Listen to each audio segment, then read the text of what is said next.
Welcome everyone to another episode of Let's Talk Special Economic Zones. I'm your host, Ainsley Brown. I'm the Senior Director for Regulations, Policy, Monitoring, and Enforcement at Jamaica's Special Economic Zone Authority. In today's episode, we are going to discuss the role of the developer. Now, the developer in a SEZ context is not only the person that or entity that constructs the zone, but also is the entity that operates the zone, runs the zone. In some jurisdictions, they separate those two roles. So there is a developer that actually is really just a builder, and then there's an operator that operates the zone, and then there's an occupant who actually carries out the economic activity. So you'd have, in that case, you would have someone or an entity that is a construction company. Then you have which is the developer in that case. Then you have another company, which is the operator, which is basically the management or manager of the zone. And then you have the occupant, say like a manufacturer or a logistics company or a back office entity. However, in some jurisdictions, the developer and operator, as in with Jamaica, is fused, and in other jurisdictions, that role is taken on by the government. So there is one entity that you deal with, or there may be multiple zones, but they're all owned by the government. Where there is a private sector led or directed zone program, you'll tend to find that the government steps out of the way and allows the private sector to be the developer. Now, the role of the developer is not strictly as a landlord.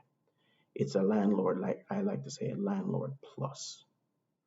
Because yes, you have landlord and tenant obligations. So the obligations and rights. So the developer does have certain things, obligations to its tenants. Yes, that is 100% true and 100% clear.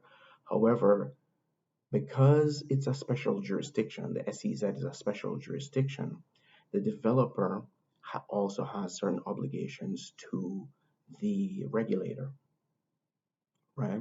To the regulator of the zone. And on top of that, or going beyond the strict landlord and tenant relationship, the regime, the SEZ regime, in whichever jurisdiction it exists, will also layer on top of that landlord and tenant relationship further rights and obligations of the developer vis-a-vis its occupants. Um, so just to give some examples, or an example that's top of mind is the developer has to have control, access control in and out of the zone. That's an obligation that they have, that they can't, they can hire, a security firm or a management company. They can do all of these different things, but it's really for them to do. They're also to operate the zone, overall zone. So if there are issues with their occupants, they're to sort those out. They are ultimately responsible for their occupants, and it's important that when an investor approaches a zone authority and decides to become a developer, that they're fully aware of the obligations that they're taking on, because it's not strictly becoming a landlord. It's far more than that. It's a landlord plus. That's the best way to think about it. And the plus will be determined by each jurisdiction. So you have to be clear on what the jurisdiction, what the country, what the regulator is expecting, and you're obliged to fulfill. So that's it for today's episode. If you like this episode, please like, share, comment. And if you have any suggestions for future episodes, just drop a comment down below. Thank you and bye for now.